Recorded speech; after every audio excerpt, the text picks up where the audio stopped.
Good morning student, class 6।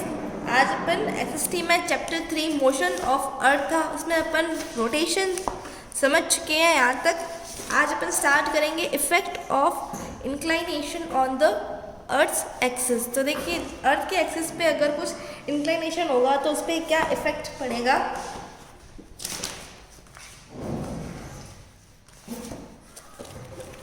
As a result, inclination का मतलब होता है टिल्ट, थोड़ा सा झुक जाना। The circle of illumination, the circle divided the lightest part of the earth from the dark half is not from pole to pole, therefore the length of days and nights is not equal. देखिए, जैसे मान लीजिए ये अर्थ है, तो ये देखिए, अगर ये जो सर्कल ऑफ इल्यूमिनेशन होता है यहाँ से पोल तक होता है तो क्या होगा, दोनों इक्वल होता है। लेकिन ये पोल से पोल नहीं है, इसलिए यहाँ पे क्या होगा, ये दोनों पार्ट्स इक्वल नहीं है। इसके कारण जो क्या होगा, डे और नाइट पूरे साल इक्वल नहीं होंगे, कभी दिन बड़ा होगा तो कभी रात बड़ी होगी। If the axis of the earth would have been vertical to the plane of the earth's orbit, the sun rays would have fallen in the same manner all round at any particular place. Thus the length of days and nights would have been equal throughout the year. अगर देखिए, जो अर्थ की जो axis है वो अर्थ का जो plane है उसकी बिल्कुल वर्टिकल होती, मतलब ऐसे होती, तो जो क्या होगा, आपके पूरे साल डे और नाइट इक्वल होते अगर ऐसा होता तो। लेकिन देखिए क्या हो जाता है, but at the equator they are of the same duration as the sun rays fall vertical there in areas located away from the equator तक तो ये बात अप्लाई करती है। लेकिन जो कुछ एरियाज है जो इक्वेटर से अवे होते हैं, वहाँ पे क्या होता है, देखिए गर्मियों में वहाँ पे सनलाइट ज़्यादा पड़ती है विंटर डेज के कंपैरिजन। यहाँ पे जो इक्वेटर से अवे है एरियाज, उनके वहाँ क्या होता है, समर के सीजन सनलाइट ज़्यादा पड़ती है विंटर के कंपैरिजन में। द पोल्स अल्टरनेटली हैव, देखिए यहाँ तक तो ठीक है, जैसे ये इक्वेटर है, ये इक्वेटर से थोड़ा दूर, लेकिन अब ये पोल्स आ गए। पोल्स तक क्या है, सन की रेज इतनी नहीं पड़ पाती, तो पोल में पता है क्या होता है कि देखिए 6 महीने का दिन होगा, 6 महीने की रात होती है पोल्स के यहाँ। अब अपन पढ़ेंगे रिवॉल्यूशन ऑफ अर्थ। तो देखिए रिवॉल्यूशन क्या होता है, जैसे ये अपना सन है और ये है अर्थ, तो देखिए अर्थ अपनी एक्सिस पे तो ऑर्बिट पे तो रिवॉल्व करती है, जब अपनी एक्सिस पे ये सन के जब चारों ओर चक्कर लगाती है, रिवॉल्व करती है, उसे कहा जाता है, उस मूवमेंट को कहा जाता है revolution. The movement of the earth in its orbit around the sun in an anti clockwise direction. देखिए क्लॉकवाइज डायरेक्शन होगा ऐसे, अगर कोई ऐसे रोटेट करा, एंटी क्लॉकवाइज होगा ऐसे रोटेशन होता है। तो एंटी क्लॉकवाइज मतलब ऐसे रोटेट करती है एंटी क्लॉकवाइज डायरेक्शन में, उसे रिवॉल्यूशन कहा जाता है। The earth performs its rotation and revolutional simultaneously. Earth जो है रोटेशन और रिवॉल्यूशन दोनों साथ साथ में करता है। Orbit is the fixed path which the earth allows follow while revolving around the sun. अब ऑर्बिट क्या है, वो रास्ता होता है जिससे जो क्या है, जैसे अपन घर जाते हैं, अपने घर जाने का एक रास्ता होता है, उसी तरह से जो अर्थ चक्कर लगाती है सन के चारों, उसका भी एक फिक्स रास्ता होता है, उस रास्ते को ऑर्बिट कहा जाता है। अब देखिए, the period taken by the earth to complete one revolution is 365 days. Earth को पूरे 365 डेज लगते हैं रिवॉल्यूशन करने में, 365 डेज एंड 6 आवर्स। ये जो टाइम क्या होता है, देखिए 365 डेज हो जाते हैं और 6 आवर्स होते हैं, ठीक है। अब कैलेंडर में क्या टाइम होता है, देखिए 365 days is known as calendar year. 365 को कहा जाता है कैलेंडर ईयर। देखिए 6 आवर्स होते हैं, लेकिन अपन अपनी कन्वीनियंस के लिए, सुविधा के लिए क्या करते हैं, सिर्फ 365 डेज करते हैं। अब पीछे कितने बच्चे, 6 आवर्स बच्चे, 6 आवर्स को अपन ने लिया नहीं, ठीक है, एक साल ही हो गया। फिर 365 डेज अगला साल हुआ, इसमें भी 6 आवर्स हुए, तो 6 आवर्स ये और बच गए, 6 और 6 कितने हो गए, 12। फिर तीसरा साल हुआ, तीसरे साल में भी 365 डेज अपन ने लिए 6 आवर्स को, छोड़ दिया। ये कितने हो गए 18 आवर्स। फिर चौथे साल में अपन ने क्या किया, first year, second year, third year, बी फोर्थ ईयर। ठीक है, तो देखिए फोर्थ ईयर में 365 डेज और अपन अपनी कन्वीनियंस के 6 आवर्स अपन छोड़ देते हैं। अब देखिए ये 6 आवर्स, ये 6 आवर्स, ये 6 आवर्स, ये 6 आवर्स मिला के कितने हो गए 24 आवर्स हुए। और 24 आवर्स बराबर is equals to 1 day equals to 24 hours. तो देखिए एक दिन और क्या हो गया, बढ़ गया। तो अब कितने डेज हो गए 366। तो देखिए हर 4 साल के बाद ये 366 डेज होते हैं। पहले 4 ईयर में 365 डेज होंगे, लेकिन 4 ईयर्स के बाद जो है 366 डेज होते हैं। इस ईयर को हम लीप ईयर कहते हैं। इस ईयर में क्या होता है 366 डेज होते हैं। फरवरी में कितने डेज आ जाते हैं 29 डेज आ जाते हैं। अब पढ़ेंगे elliptical orbit of the earth. Earth की जो ऑर्बिट कैसी होती है, वो इलिप्टिकल होती है। मतलब जो अर्थ है सन के जब चारों चक्कर लगाता है वो इलिप्टिकल ऑर्बिट होती है। इलिप्टिकल का मतलब होता है कि जो वो इलिप्स का शेप है, मतलब सर्कल नहीं है, इलिप्स है। तो देखिए आप इलिप्स बना भी सकते हैं। पहले आप क्या करेंगे, 2 नेल्स ले लीजिए, फिर एक थ्रेड बांध दीजिए। फिर आप क्या करोगे, थ्रेड को जैसे इसको यहाँ से बांधा, फिर थ्रेड को इस पिंस के चारों ओर घुमाइए, तो आपको जो शेप मिलेगा वो होगा इलिप्स का होगा। तो देखिए ये लीप ईयर का अपन समझ चुके हैं। Year having 360 days 6 days is called a leap year. तो ये भी मैंने आपको समझाया कि 366 डेज कैसे हुए होते हैं। तो 365 है, लेकिन 6 आवर्स को अपन छोड़ देते हैं अपनी कन्वीनियंस के लिए। इसलिए फिर क्या होगा, 4 साल के बाद वो 6 आवर्स ऐड होकर 24 आवर्स बना देते हैं। और 24 आवर्स का मतलब क्या होता है, एक 1 डे। तो 1 डे एक्स्ट्रा ऐड हो गया। तो फरवरी में कितने डेज आ जाएंगे उस टाइम, 29 डेज आ जाएंगे। अब है next topic, effects of revolution of the earth. Revolution के कारण अर्थ के ऊपर क्या इफेक्ट पड़ता है। Seasons are part of the year marked by temperature differences and particular day light hours and weather. तो देखिए अपने पूरे साल में अपन को कितने सीज़न जो है फेस अपन आते हैं, सीज़न चेंज होता रहता है। तो देखिए सीज़न भी कितने टाइप के होते हैं, 4 टाइप्स के होते हैं सीज़न होते हैं। तो देखिए सीज़न भी कैसे पता चलता है, जब टेम्परेचर डिफरेंस हो जाता है। टेम्परेचर डिफरेंस के कारण अपन को पता चलता है कि सीज़न चेंज हो रहा है। जैसे गर्मी है तो गर्मियों में क्या होगी, काफ़ी गर्मी लगेगी, तो टेम्परेचर ज़्यादा होगा। टेम्परेचर देखिए समर सीजन में क्या होता है,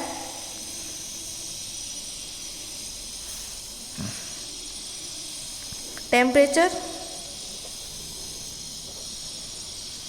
हाई हो जाता है।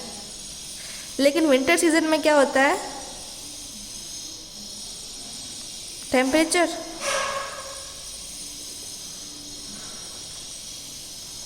तो ये किसके कारण सीजन बनते हैं, टेम्परेचर डिफरेंसेस के कारण ही क्या हो रहे हैं, सीजन कॉज होते हैं। डिफरेंसेस इन टेम्परेचर, तो टेम्परेचर डिफरेंस के कारण सीजन बनते हैं।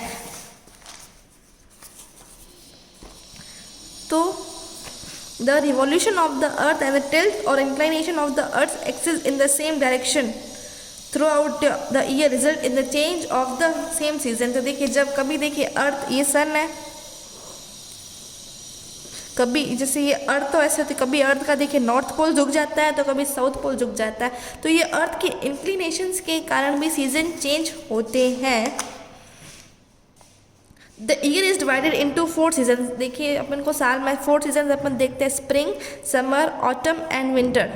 Seasons change due to change in the position of the earth around the sun. Season कैसे चेंज होते हैं कि जो अर्थ की पोजीशन है वो चेंज हो जाती है due to change in the position of the earth around the sun. लेकिन मिड लैटिट्यूड्स होते हैं वहाँ पे सीजन्स होते हैं, वहाँ पे 3 मंथ। देखिए जो मिड लैटिट्यूड होगा वो सीज़न क्या होगा, जैसे 4 सीज़न आते हैं तो हर सीज़न कितने 3 मंथ तक चलता है। लेकिन अगर अपन ट्रॉपिकल एरियाज़ की, सब ट्रॉपिकल एरियाज़ की बात करें तो वहाँ पे सिर्फ और सिर्फ 3 सीज़न ही देखे जाते हैं, वो है समर, विंटर और रेनी सीज़न।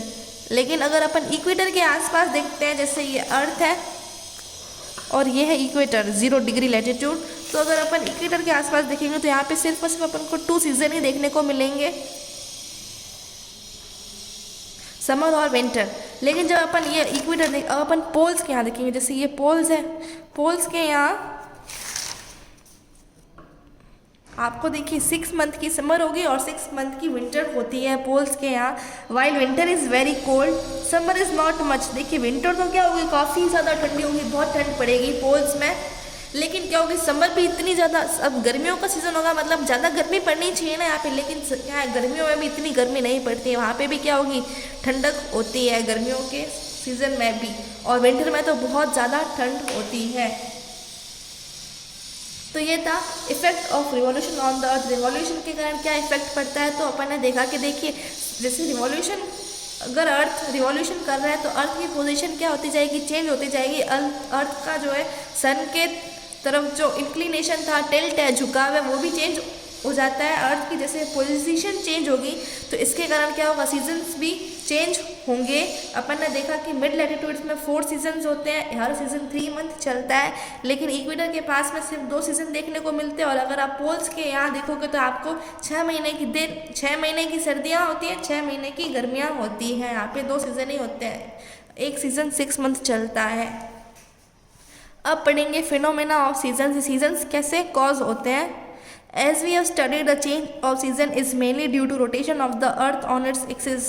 देखिए अर्थ के रोटेशन के कारण, अपनी एक्सिस पे जो अर्थ रोटेशन करता है उसके कारण ही सीजन चेंज होते हैं। The revolution of the earth around the sun and the inclination, ये किसके कारण होता है, रोटेशन, रिवोल्यूशन और अर्थ की इंक्लिनेशन के कारण क्या हो गया, सीजन चेंज हो जाते हैं। The change in season is connected to solstices and equinoxes. देखिए जब सीजन में चेंज होता है, ये किससे कनेक्टेड है, सोल्स्टाइसिस और इक्विनॉक्सेस से कनेक्टेड है। सबसे पहले अपन पढ़ेंगे summer solstice for the northern hemisphere. Northern hemisphere के लिए जो समर सोल्स्टाइस होगी वो क्या होती है, तो देखिए ऑन 21 जून को क्या होता है, जो नॉर्दर्न हेमिस्फीयर है वो सन की तरफ झुक जाता है। ये सन है, ये नॉर्दर्न हेमिस्फीयर होता है, ये साउदर्न हेमिस्फीयर होता है, ठीक है। ये नॉर्दर्न हेमिस्फीयर होता है ना, ये सन की तरफ झुक जाता है, मतलब सन की तरफ झुक जाता है, ऐसे हो जाता है नॉर्दर्न हेमिस्फीयर। कब होता है, 21 जून को ये सन की तरफ झुक जाता है। The rays of the sun falling vertically on the tropic of Cancer. अब देखिए सन की तरफ ये झुक जाए, जो ट्रॉपिक ऑफ कैंसर है वहाँ पे सन की रेज डायरेक्टली पड़ रही है, वर्टिकली पड़ रही है, मतलब पड़ रही है। ट्रॉपिक ऑफ कैंसर पे सन की रेज वर्टिकली पड़ रही है। एज अ रिजल्ट देखिए अगर किसके ऊपर सन की रेज ज़्यादा पड़ेगी तो क्या होगा, वो उस एरिया में क्या होगी, ज़्यादा गर्मी होगी, उस एरिया को ज़्यादा हीट मिलेगी। The areas near the poles, देखिए अब एक ही जगह पे हीट आ रही है, तो देखिए जब पोल के आसपास के जो एरिया होंगे वहाँ पे क्या होगी, सन की रेज जो है तिरछी पड़ेगी, स्लैंट पड़ रही है, तो इससे क्या होगा, वहाँ पे हीट कम मिलेगी। As the north pole is inclined toward the sun, north pole क्या है, सन की तरफ झुका हुआ है। The region from the north pole to the Arctic circle, जो नॉर्थ पोल से लेके आर्कटिक सर्कल तक का जो एरिया है वो क्या होगा, उसको 24 आवर्स तक सनलाइट मिलेगी। वो नॉर्वे और स्वीडन कंट्रीज है जहाँ पे क्या होगा, ये फिनोमेना आप देखा जा सकता है। यहाँ पे क्या होगा, 6 महीने का दिन होगा, 6 महीने की रात होती है, इस कंट्रीज़ में ऐसा होता है। Since a large portion of the northern hemisphere is getting light from the sun, देखिए नॉर्दर्न हेमिस्फीयर का क्या होगा, ज़्यादा इससे भी क्या पड़ रही है, सनलाइट पड़ रही है। It is summer in the seasons toward the north of the equator. देखिए इक्वेटर की जो नॉर्थ साइड होगी ना, जैसे ये अर्थ है, ये अर्थ के इक्वेटर की जो नॉर्थ साइड है यहाँ पे क्या होगी, समर होगी। इस पोजीशन को कहेंगे summer solstice for the northern hemisphere. लेकिन देखिए जब यहाँ पे इसी पार्ट में, देखिए इस पार्ट में अगर सनलाइट पड़ रही है तो यहाँ पे ही समर होगा, क्योंकि सनलाइट इधर ही पड़ रही है, तो इधर वाला हिस्सा तो रह गया। इधर देखिए जब यहाँ पे सनलाइट नहीं पड़ेगी, हीट नहीं पड़ेगी, तो यहाँ पे क्या हो जाएगा, विंटर हो जाएगा। तो इसे क्या कहेंगे, summer solstice for northern hemisphere.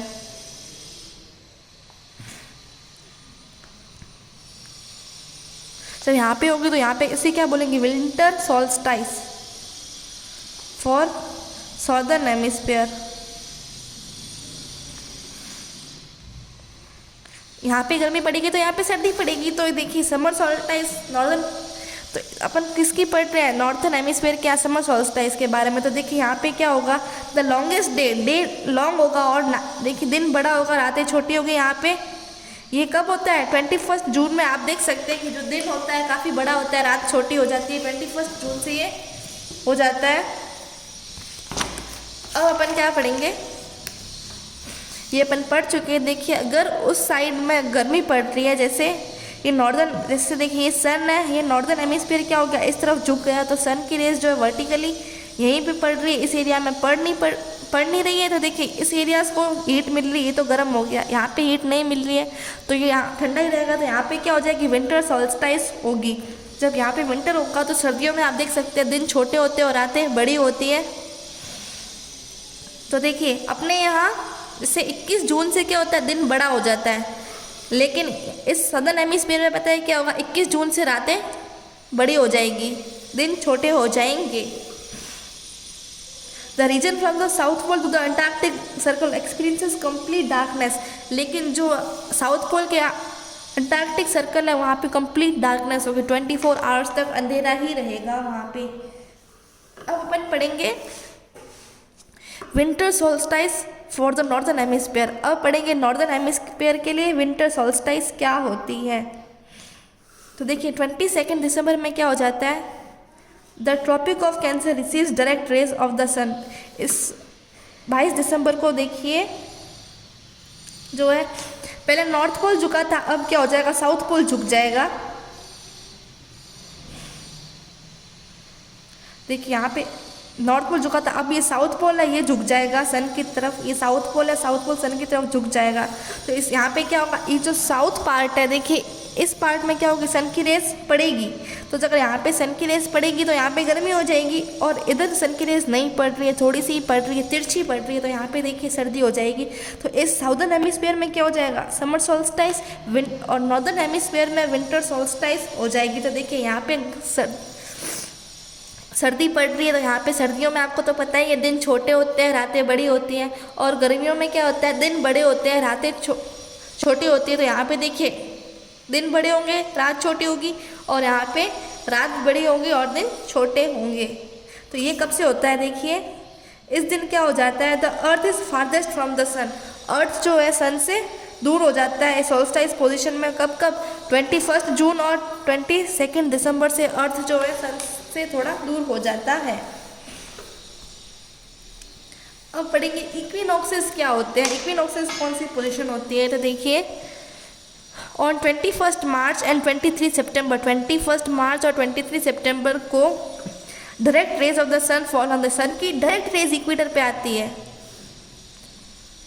At this position, इस दिन क्या होगा, नहीं नॉर्थ पोल झुका है सन की तरफ और नहीं साउथ पोल झुका है सन की तरफ, कोई नहीं झुका हुआ होता है। तो देखिए जब कोई झुका हुआ ही नहीं होगा तो सन की रेस क्या होगी, बराबर पड़ेगी। इतनी जितनी नॉर्थ पोल में पड़ रही है उतनी साउथ पोल में पड़ेगी। जैसे देखिए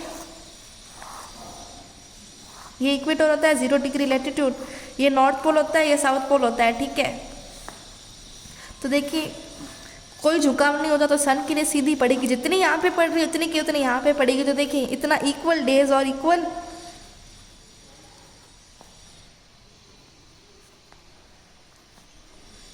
नाइट्स होगी, क्योंकि कोई झुका हुआ नहीं है। इसी सिचुएशन को इक्विनॉक्स कहा जाता है।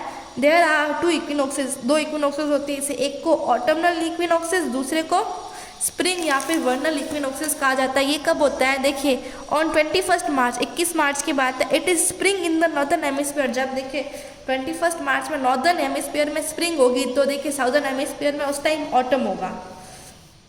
फिर 23 सितंबर की बात है, जब यहाँ पे देखिए अपने यहाँ पहले स्प्रिंग थी, स्प्रिंग के बाद अब क्या आएगा, ऑटम आएगा नॉर्थन हेमिस्फीयर में।